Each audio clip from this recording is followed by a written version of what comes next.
Well, so often I've watched people sometimes on stage, even in the same industry, in the sense of public speaking, and they sell hype, they sell a fantasy, they sell what will make people live, oh my God, this will be easy, I'll just make quick overnight money. And they make it look like there's real ease to it, when in fact they spent years developing things. And they give people the false impression, so people buy the fantasy and buy into dopamine. And anything that supports your values you're vulnerable to, because you're assuming it's going to make you a quick response.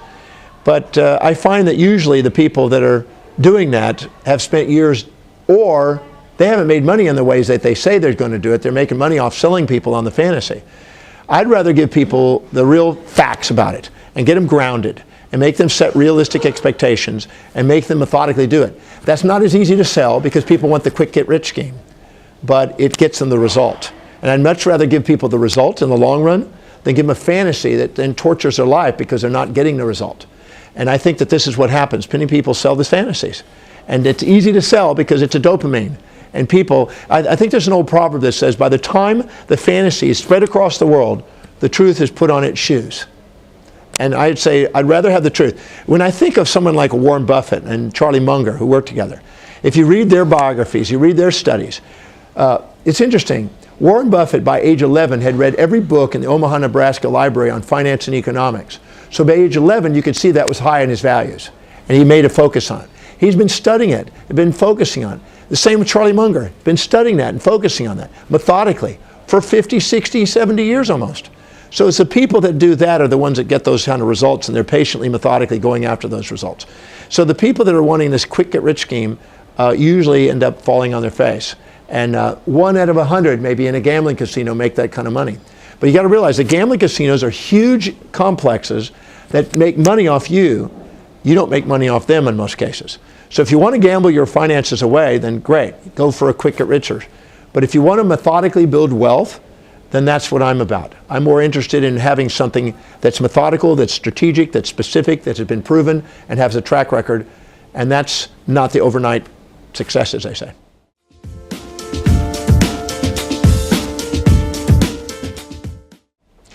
Well, that's usually because they're not fulfilled in their life. They're basically looking for this quick gambling casino. They end up usually rising and then falling, and many times they get wealthy for a short period of time and then lose it all again because they're looking for the dopamine chase. And I usually tell people that sooner or later the pain of that experience is going to eventually soften them, soften their brow, as they say, and eventually teach them the moderation as they get towards their goal. But I think that it's wiser to have a long-term vision, be patient, methodically strategic towards their objective than it is to go and look for the quick get rich. If somebody's looking for a quick get rich scheme, I'm not the guy to do it. If somebody's looking for a way of being wealthy and consistently wealthy, then I'm the guy to listen to. My advice, if you have worked and you saved some money and you built up a nest egg, to don't be overly aggressive with your money and try to gamble it away. The wisest thing to do is to put it in stair steps, put some of it in pure liquidity. It's interesting, in 1999, Bill Gates, with $87 billion net worth, had $27 billion worth of money markets. Very secure, very, very simple, making 5.6%. So it's interesting, you don't have to take huge gambles to become one of the wealthiest men in the world. He was very methodical, he stair-stepped. Another third of his wealth was sitting in bonds, and the last third of his wealth was in various stocks relating to his industry. And what's interesting is, some people, when they get to wealth, they don't have to go off and gamble it away. That's silly. They can just methodically earn the right to risk by having stair-stepping mechanisms in place where they have money markets, they have bonds, they have stocks, and they earn the right to risk methodically.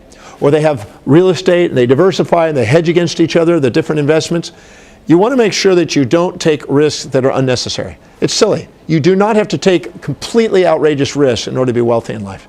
Methodical, consistent, earning the right to risk, with consistent savings and consistent investment strategies can get you wealthy.